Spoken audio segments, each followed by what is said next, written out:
Assalamualaikum warahmatullahi wabarakatuh. Alhamdulillahi rabbil alamin. Wassalatu wassalamu ala asyrafil anbiya'i wal mursalin Sayyidina Muhammadu wa ala alihi wa sahbihi ajma'in. Amma ba'd, faqad qala Allah ta'ala fil Qur'anil Karim, A'udzu billahi minasy syaithanir rajim. Lan yanalallaha luhumuha wala dima'uha walakin yanaluhut taqwa minkum. Wa qala Rasulullah sallallahu alaihi wasallam, man kana lahu sa'atun wa lam yudahhi fala yaqrabanna musallana. Shadaqallahul azim wa sadaqa rasulul habibul karim wa nahnu ala dzalika laminasy syahidin wasyakirin walhamdulillahi rabbil alamin. Hadirin dan hadirat sidang jamaah salat zuhur Masjid Lipo Karawaci yang kami muliakan. Beberapa hari ke depan kita akan memasuki bulan Zulhijjah. Di dalam bulan Zulhijjah itu ada ibadah spesial, di antaranya adalah berkurban atau menyembelih hewan kurban. Seperti diketahui bahwa setidak-tidaknya di dalam mazhab Asy-Syafi'i, hukum berkurban itu adalah sunnah muakkadah, suatu amalan sunnah yang sangat dianjurkan. Dalam mazhab Hanafi, kurban ini hukumnya wajib bagi orang yang mampu. Terlepas dari wajib atau sunnahnya, yang pasti bahwa ibadah kurban ini adalah merupakan bagian dari syariat Islam yang disepakati keberadaannya. Hadirin sidang jamaah rahimakumullah, setiap amal kebaikan pasti akan diganjar pahala oleh Allah Subhanahu wa taala.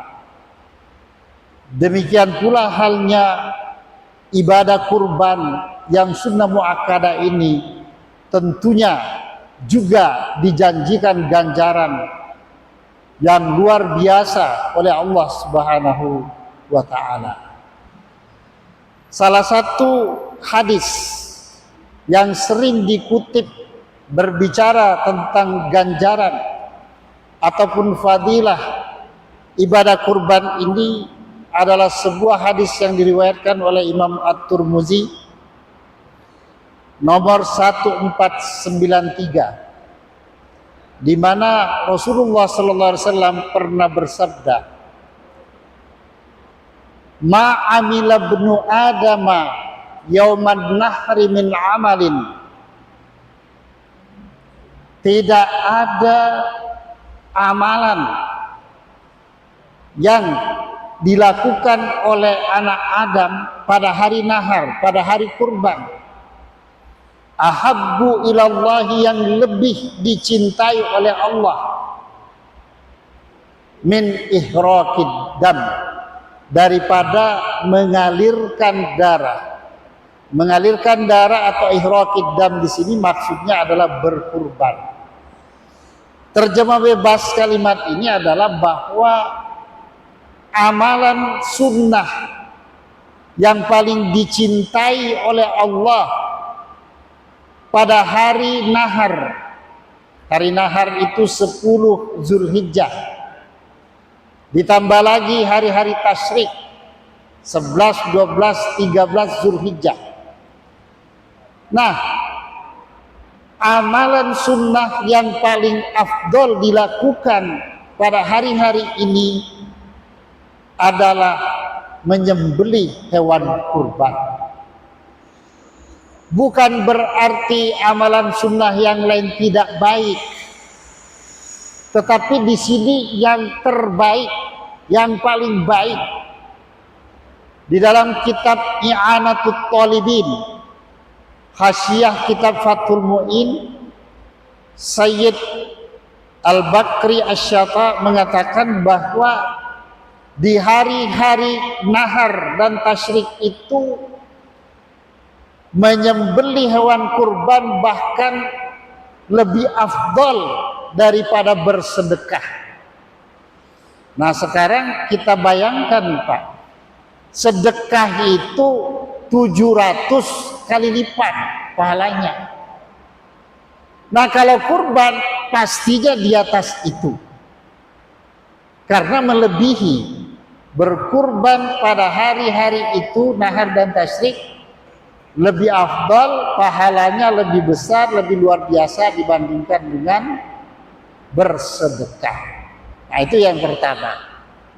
Selanjutnya pernyataan kedua di dalam hadis ini bahwa innaha lata'ti yaumal qiyamati bi quruniha wa asy'ariha wa azlafiha.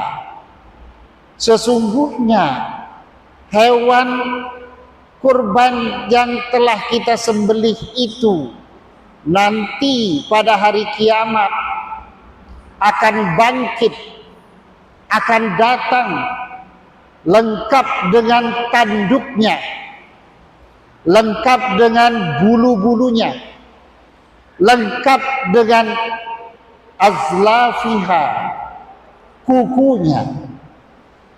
Nah ini pernyataan yang sangat mendalam. Mari kita lihat, setelah kita berkurban, menyembelih kurban, dagingnya kita makan sebagian, kita sedekahkan sebagian, dan kita hadiahkan sebagian. Pertanyaannya, bagaimana dengan tanduknya? Bagaimana dengan bulunya? Bagaimana dengan kukunya? Semuanya sepakat bahwa tanduk, bulu dan kuku nyaris tidak ada nilainya. Kita buang begitu saja. Nggak ada yang mau. Bulu, kalau kulit masih mau. Ini bulu. Siapa yang mau dengan bulu? Siapa yang mau dengan tanduk? Siapa yang mau dengan kuku? Nyaris gak ada manfaatnya. Akan tetapi berdasarkan hadis ini, dalam hadis ini, bahwa itu nanti akan dibangkitkan oleh Allah. Sebagai apa? Sebagai apa dibangkitkan ketiga unsur ini? Banyak ulama mengatakan bahwa tanduk, bulu, dan kuku akan menjadi saksi atas pengorbanan kita, akan menjadi saksi atas kebaikan kita, yakni berkorban itu. Nah sekarang logikanya begini, kalau tanduk, bulu, dan kuku saja yang nyaris kita buang begitu saja mau bersaksi atas kebaikan kita, bayangkan dengan daging, bayangkan dengan bagian-bagian kurban yang memberikan manfaat kepada kita dan kepada orang lain. Luar biasa. Atau bisa kita analisa begini, kalau tanduk, bulu, dan kukunya saja bisa menyebabkan pahala, bisa mendatangkan pahala, apalagi daging yang kita bagi-bagi itu. Sangat luar biasa tentunya pahala yang akan dihasilkan. Hadirin sidang jamaah rahimakumullah. Yang ketiga, wa inna dama la yaqa'u minallahi bimakanin qabla ayyaqa'a alal ard. Nah ini ketika kita berkurban, darah yang menetes dari proses penyembelihan itu pahalanya sudah duluan dicatat di sisi Allah sebelum tetesan pertama sampai menyentuh bumi, sampai menyentuh lantai, tidak harus tanah Pak ya. Pokoknya apa yang ditebarkan di bawah kurban itu sebelum sampai tetesan pertama sudah dicatat pahalanya di sisi Allah Subhanahu wa taala. Begitu cepatnya Allah mengganjar sebuah amalan. Ini dalilnya banyak ini. Bukankah kita tahu bahwa siapa yang berniat melakukan kebaikan sebelum kebaikan itu dilaksanakan sudah dicatat niat baiknya. Ya sama dengan ini. Nah itu. Kemudian yang terakhir, fatibu biha nafsan. Nah ini syaratnya ini supaya kurban kita diterima oleh Allah Subhanahu wa taala dan menghasilkan pahala yang luar biasa tadi. Fatibu biha nafsan. Dari kata toba yatibu, thayyib artinya baik. Nah di sini bersihkan, diarti bebaskan, bersihkanlah hatimu ketika berkurban. Maksudnya ikhlaskan. Ikhlaskan. Penting ini karena di dalam Al-Quran ada ayat yang berbunyi la yanalallaha luhumuha wala dima'uha. Yang sampai kepada Allah ketika kita berkurban itu bukan darah, bukan daging, bukan darah. Dagingnya itu kita bagi-bagi. Yang sampai ke Allah apa? Takwa kita. La yanalallaha luhumuha wala dima'uha walakin yanaluhu taqwa minkum. Takwa, keikhlasan yang ada di dalam jiwa kita ketika berkurban, itulah yang melahirkan takwa. Oleh karena itu harap dijaga niat kita bahwa kita berkurban bukan karena pamer, bukan karena ingin dilihat kekayaan kita, bukan karena ingin dilihat sembelihannya sapinya 1 miliar, bukan itu. Tetapi sesungguhnya ketakwaan yang mendasari pengorbanan itu yang sampai kepada Allah Subhanahu wa taala. Hadirin sidang jemaah rahimakumullah, kiranya enggak berpanjang kalam, saya kira dengan hadis yang singkat dari Imam At-Tirmidzi ini diriwayatkan oleh beliau dari Nabi Shallallahu Alaihi Wasallam.